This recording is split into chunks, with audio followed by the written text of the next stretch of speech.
지난 수요일부터 시작된 가을 장마가 오늘 절정에 달했습니다.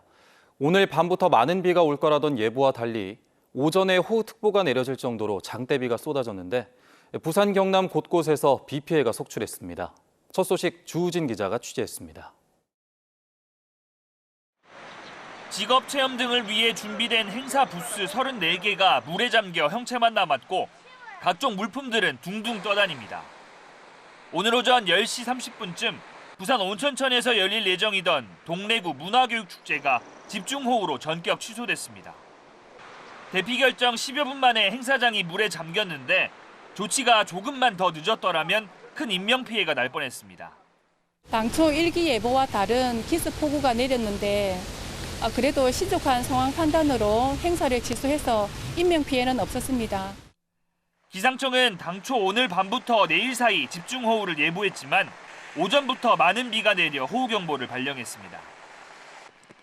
강한 비가 내렸다 그쳤다를 반복했는데 동래구는 시간당 최대 58mm, 금정구에는 60mm가 넘는 폭우가 쏟아지기도 했습니다. 오늘 오전 80대 노인이 온천천에 고립됐다가 구조되는 등 모두 80건 이상의 피해 신고가 119에 접수됐습니다. 15개 시군에 호우특보가 내려진 경남에서도 비 피해가 잇따랐습니다. 오늘 오전 창원에서 밭일을 하던 70대가 폭우로 고립되는 등 56건의 피해가 신고돼 안전조치 등이 이루어졌습니다. 오전 11시쯤에는 진주시 남해고속도로 진성나들목 부근에서 빗길 교통사고가 발생하기도 했습니다. 차량 5대가 파손되고 운전자 2명이 다쳐 병원으로 옮겨졌습니다. 통영 사량도엔 시간당 95mm에 달하는 물폭탄이 쏟아지는 등 오늘 하루 창원 남해 등지엔 100mm가 훌쩍 넘는 비가 내렸습니다. 남풍의 영향으로 인해 많은 수증기량이 유입되었고 강수대가 더 발달하여서 많은 강수를 기록하였습니다. 가을 장마는 내일까지 이어진 뒤 다음 주는 내내 흐린 날씨를 보일 것으로 기상청은 전망했습니다. KNN 주우진입니다. 공적 개발 원조라고 하죠. 개발도상국들의 발전을 돕는 ODA에 요즘 부산이 발벗고 나서고 있습니다. 대상도 다양하게, 분야는 더 다양하게 바뀐 부산의 ODA가 2030 엑스포 유치를 위한 비장의 무기가 되고 있습니다. 표준규 기자가 보도합니다. 현란한 손동작 속에 하얀 공이 순식간에 빨간 공으로 변하고 잘라진 끈이 이어지는가 하면 사라진 동전은 다른 사람 손으로 옮겨갑니다. 부산에서 한 달 동안 진행되는 마술 교육인데 공적 개발 원조 ODA 사업입니다. 멕시코부터 터키까지 7개국 13명의 청년들이 세계적으로 인정받는 우리 마술 K-매직을 배우기 위해 온 곳입니다. 매직 페스티벌을 통해서 시내 마술사들이 세계로 나갈 수 있는 등용문이 바로 여기이기 때문에 이 ODA, 즉 개발도상국의 마술사들도 부산을 찾아서 부산을 등용문으로 해가지고 세계에 진출하는 하나의 교두보가 되었다고 말씀할 수 있습니다. 전통적인 경제협력 ODA는 아프리카 곳곳으로 더 깊이 파고들고 있습니다. 아프리카 54개국 장관들이 모인 부산 회의는 협력 MOU나 비즈니스 미팅 등 구체적인 ODA 교류로 빡빡합니다. 아프리카 81개국이 가입된 아프리카 개발은행 총재는 따로 박형준 시장을 만나 ODA를 논의하기도 했습니다. 이런 활발한 부산의 ODA 활동에는 2030 엑스포 유치 노력이 숨어 있습니다.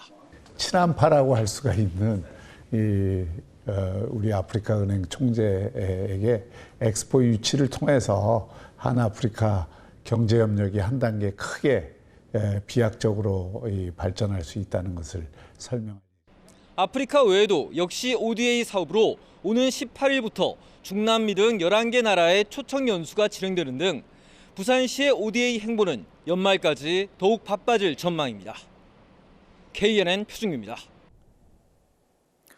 경남 양산시가 미술관을 포함한 문화예술의 전당 건립을 추진하고 있습니다. 최근 경남도의 동부경남 발전계획에 포함되면서 사업에 한층 더 속도가 붙을 전망입니다. 이 소식은 김동환 기자가 보도합니다. 부산대학교 양산 캠퍼스 부지입니다. 양산 부산대학교 병원과 부산 도시철도 2호선 역사 사이에 놓인 노른자위 땅입니다. 양산 신도시 한복판에 있는 유휴부지입니다. 30년 가까이 방치되고 있는 빈 땅입니다.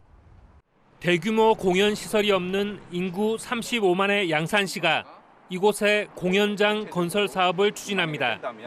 축구장 3개 면적에 지하 1층, 지상 4층 규모의 문화예술의 전당을 건립할 계획입니다.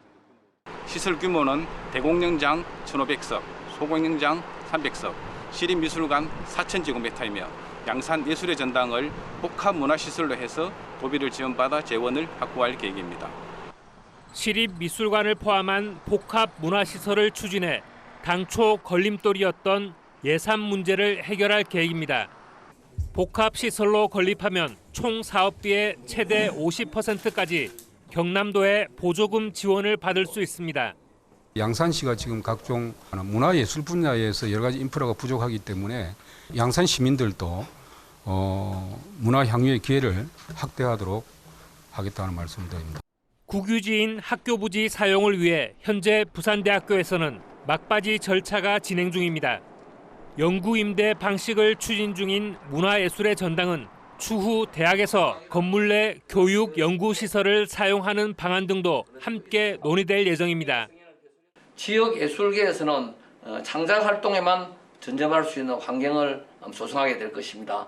뿐만이 아니고 문화도시 양산으로서의 큰 자긍심을 느끼게 될 것이며 양산의 랜드마크가 되게 될 것입니다. 양산시는 부지 사용 절차가 완료되는 대로 기본계획 수립 용역을 완료하고 행안부의 타당성 조사 등 행정 절차에 들어갈 계획입니다. KNN 김동환입니다. 부산지법 형사 6부는 과거 자신을 신고했다는 이유로 지인을 살해한 혐의 등으로 기소된 70대 A씨에게 무기징역을 선고했습니다. 재판부는 A씨가 피해자에게 평생 속죄하는 마음으로 살아가게 하는 것이 타당하다며 무기징역 선고 이유를 설명했습니다. A씨는 지난 6월 부산역 근처에서 앙심을 품고 있던 B씨에게 수십 차례 흉기를 휘둘러 살해하고 이를 말리던 C씨에게는 중상을 입힌 혐의로 구속 기소됐습니다. 철도 노조 파업이 사흘째 이어지면서 지역의 열차 운행률도 평소 대비 60%대로 떨어지며 철도 이용객들의 불편이 이어졌습니다. 부산도시철도와 환승할 수 있는 동해선 역시 운행편이 줄어들며 평소 30분 간격이던 배차 간격이 3배 가까이 늘었습니다. 한편 부산시는 동해선 구간 예비 버스 25대를 추가로 배치했습니다. KNN의 다큐멘터리 영화 무경계가 독일의 브란덴버그 국제영화제 다큐멘터리상 수상 등 지금까지 전 세계 9개국 11개 영화제에서 수상했거나 수상 후보작에 올랐습니다.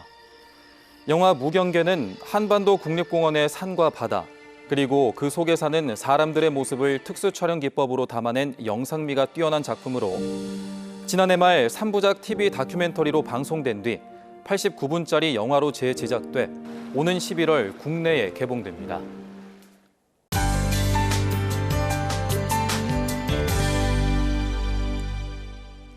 남쪽 해상에서 강한 비구름대가 지속적으로 유입되고 있습니다. 부산과 남해안, 경남 동부에는 호우특보가 발효된 상태고요. 오늘 하루 동안 통영 사량도에는 177mm, 부산 금정구와 창원에도 126mm가 넘는 큰 비가 내렸습니다. 내일 아침까지 양동이로 물을 퍼붓는 수준의 매우 강한 비가 오겠고요. 특히 부산과 남해안에는 시간당 70mm 이상의 물벼락이 쏟아지는 곳이 있겠습니다. 이들 지역은 모레 새벽까지 150mm 이상, 그 밖의 지역으로도 50에서 최대 100mm의 비가 더 내리겠습니다. 내일도 전국적으로 비가 오겠고요. 늦은 오후부터는 서서히 잦아들겠습니다. 내일 아침 기온은 오늘과 비슷하게 출발하고요. 낮 기온은 오늘보다 높겠습니다. 진주와 사천이 28도, 합천 29도, 거창은 27도 선까지 오르겠습니다. 창원을 비롯한 중부 경남 지역은 모두 28도 선까지 오르겠고요. 부산도 28도, 김해와 양산은 29도가 예상됩니다. 당분간 남해안은 바닷물의 높이가 높은 기간인 만큼 만조 시간대 저지대 침수에 주의하셔야겠고요. 내일 바다의 물결은 전해상에서 낮게 일겠습니다. 비는 모레 오전부터 화요일까지 반짝 소강 상태에 접어들겠고요. 수요일과 목요일에는 다시 비 예보가 들어 있습니다. 날씨였습니다.